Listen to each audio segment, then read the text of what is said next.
All right, everyone, welcome back to Get in the Garage. With the music podcast. For music lovers. Next, we're talking about our new music release this past weekend. The full-length release by Boygenius came out. It's called The Record. Boygenius is a trio made up of Julien Baker, Phoebe Bridgers, Lucy Dacus. An excellent all-female trio, a la kind of like a new age, like Crosby, Stills, and Nash, like beautiful three-part harmonies on pretty much every song. Kind of like split up the lead vocals, like everyone has a lead vocal song, and then like they kind of mix it up. There's 3 or 4 songs on this where they kind of sing 3-part leads, or they have a song where like each person does a verse. So very CSN style. This band, Boygenius, had their EP, which might have just been called Boygenius. I'm not sure. Came out in 2018, so it's been long awaited, this full-length release, and their fans weren't sure if they would ever come out with this release. Since the EP came out, at that time, Julien Baker was kind of like the big name, but since then, Phoebe Bridgers has been elevated in pop music landscape. Lucy Dacus is still right about in the middle, my favorite of the trio. What do you guys think about this record? I thought it was all right. I feel like the unfortunate news for Boygenius is that last week I spent the whole week listening to Lana Del Rey, and it was just like, it was a great record. So it's like I kind of came into this record with those ears still on, and I found the album to be a little bit underwhelming. The good part of it, I think, mostly is the pace of the record's great. So it comes in with this sort of like a cappella-y type thing that's very similar to the Lana Del Rey intro. Not, just the first little bit of that Lana Del Rey song. Anyway, and then I think you get the ebbs and flows. You have like a sort of an upper kind of song with like some cool guitar parts and stuff like that, and then it kind of dips back down and gets a little bit sleepy and kind of dreamy and all that stuff. Then it picks it back up again. So I think the pacing of it went all right. Started and ended sort of soft with the acapella on the first one, and then Letter to an Old Poet, right? That's the last song. Correct. That's kind of on, sort of a downward sort of thing. It's all in what your taste is, the way you like your records paced. I would have liked maybe End with a Bang, but that's just me. Yeah, so this is like the, sad, acoustic, more slow-paced supergroup of the moment, and of that, it's heavily influenced by things that came out in the 90s, I would say, like Bright Eyes and Elliott Smith, things of those nature. Yeah. And they're kind of taking this record and doing like an all-star version of that. There's kind of like some Sleater Kinney-y, 90s-y rock stuff that fits on here well, that's done by Julien Baker mostly on this record. I thought it was an interesting record. I thought it had good calls to the things I said before. I'm not a giant fan of the slow acoustic, like Bright Eyes feel in this day and age. I think I might have been when I was a younger person, and this might have spoken to me a little bit more. I think the musicians on this record are aged probably about like 5 to 6 years younger than me, if not like maybe 3 to 4. I'm 30. Yeah, they're all 27, 28-ish. Yeah, so they're around my age, but and this is a style of music I do enjoy. Again, like Iron and Wine kind of vibes on here. Yeah. But I loved the camaraderie of it. I felt like the 3 voices gave the slower nature of their songs good pacing in that way. So it wasn't just one voice that was kind of singing an acoustic song. You got a couple different flavors of that. And it was definitely a record that wasn't my favorite thing, but was a cool stylistic listen that I overall enjoyed.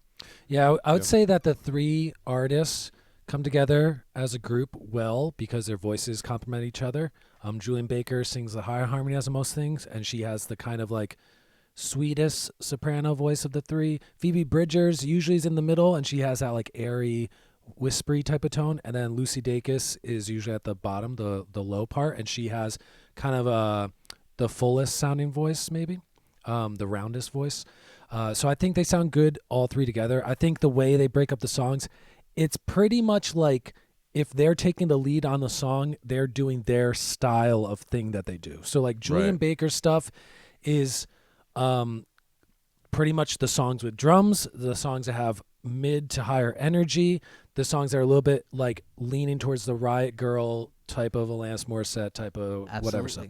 The Phoebe Bridgers stuff is pretty much the rubber bridge guitar strummy things. It's kind of the whispery, quiet vocals, a lot of like string arrangements that kind of like drone in on the second half of the songs, which if you had listened to her most recent solo release, you would know that's kind of like the world she lives in.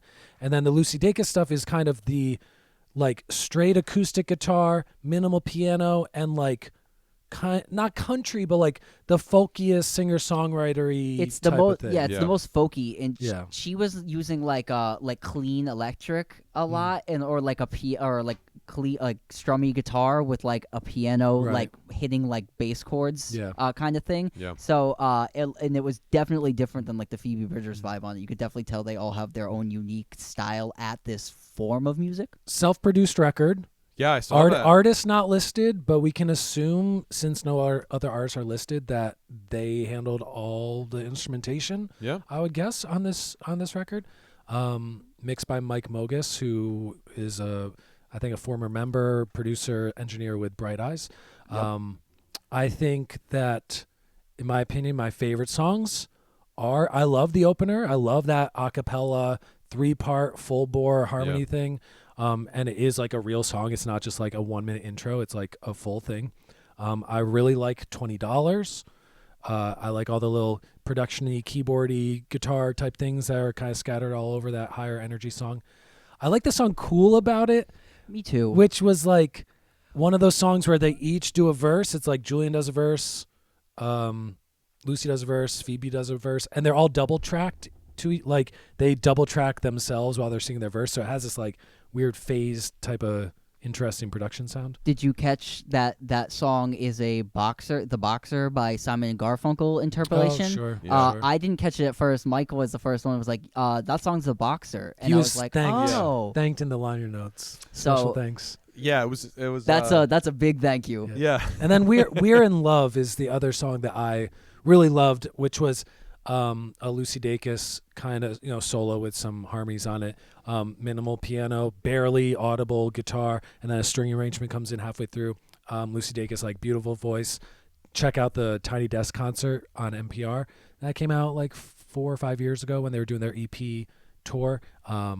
Yeah, I love her voice. Out of the three of them, her voice is the thing that like I walk away from this being like, yo, I gotta check out her solo stuff, Lucy Dacus. We're in Love was my favorite like ballad on this record. Like the slow songs that were on here, We're in Love was like the standout one on here. It had like the really good like piano throughout, I thought, and strongly agree with you. That was a really great standout track on that record. Yeah.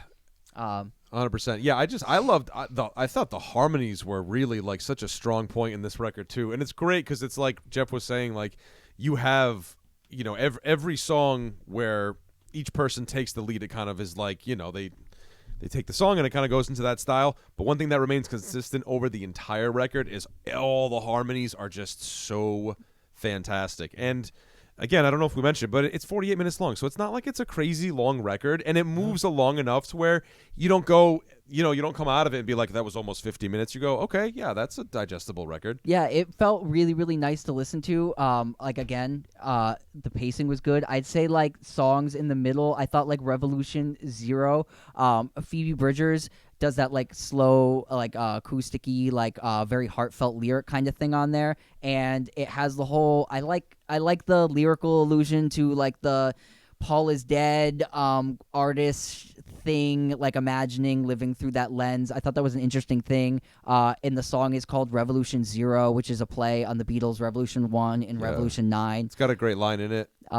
Where she says, "I don't want to die. That's a lie, but I'm afraid to get sick." I don't know. I liked that line. I thought it was a good line. There's a couple of good lines on this record. Yes, and that's the writing style really on here. Like Mike, that was like the throw out line I think of the record. If you're gonna like categorize how the writing style is, it's that emotional, heartfelt diary on the page kind of thing. Yeah.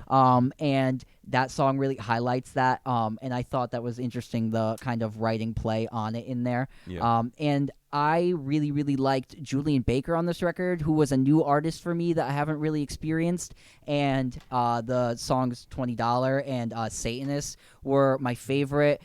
Satanist had that like good like and it almost reminded me of like it all reminded me of like great 90s music, like even like Everclear-y riffs that I love those pop Liz songs. Fair type of. Yeah, and she was my favorite on this record. So like definitely $20 and Satanist were really high up there. And her ballady slow song on here, Anti-Curse, was also one I enjoyed. So yeah, that was like the real standout points for me was everything Julien Baker and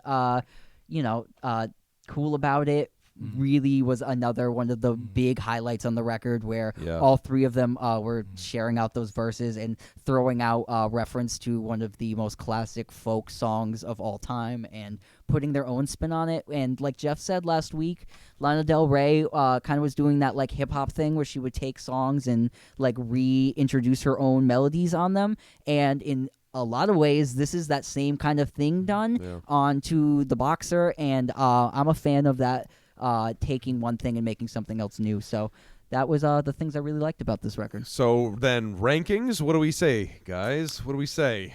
What are we feeling? Jeffrey, you want to start, or do I want to start? Sure, I'll start. I enjoyed this record. When it comes to music with vocals, my favorite thing is good vocal harmonies, and I don't mean like I love the Lenny Kravitz style where you're singing like stacked harmonies against yourself and it sounds perfect. I don't really love auto-tune production things. I like natural harmonies like this where it's 3 different voices. You can pick out who's singing what. It's beautiful. It sounds like it was done live in the room. I would normally give this an album like a 7 because I felt like only 3 or 4 of the songs I really was in love with, and the rest was fine. Like 7 is fine, like good background music, but not music I would necessarily like run to revisit. But because of the great vocal harmonies, I'm going to bump it up to an 8, give it an extra point, just because I love the harmonies. And I would sit through even the 2 or 3 songs I was like, on this record, just to hear like the chorus break out with the 3-part harmonies. Yeah, I'm going to go with Jeffrey's original number. I'm going to rank this out of 7. Like I said before, it's a cool 48 minutes long. There's even shorter, 42. It's 42? Yeah. I thought it was 48. I saw 48. 42:13. Well, there you go. 42:13. Yeah, I think it's a decent record, but I probably wouldn't revisit it if I'm being completely honest. I'm interested in seeing what happens after this because supergroups are always fun and these sort of collaborations and stuff. It's just like a band, you get these 3 people in a room and then like, the first go might be sort of something like this, but you never know. The second go might be great. So I'm looking forward to seeing it, but 7 for me. Yes, I am going to go a Pitchfork review, a 7.5. I did like this record a lot. In my nature, I don't usually go for the more like softer acoustic guitar emo kind of thing nowadays, but this record was fun. The 3 voices on it made it more of a lively listen for me, and so I'm going to go 7.5. I really like this. I hope they make some more like aggressively leaned, like harder rock music. That would be something more interesting and maybe out of their comfort zone, and I think that would sound really, really cool because where they were like getting screaming on here was where I was like really starting to like feel with this record. So 7.5. Hope they come out with the next one soon. What do you guys think? Do you agree with us? Do you disagree with us? That's okay if you do. We got thick skin. Let us know in the comments section. I want to hear them do some like higher energy, like not bluegrass, but like high octane country style 3-part harmony. Okay. Yeah. Yeah, that'd be cool. I'm down for anything. I'll listen to whatever comes next in this group because this was a very promising album and a really cool release. So, well, there you have it, folks. That's a review on Boygenius's The Record.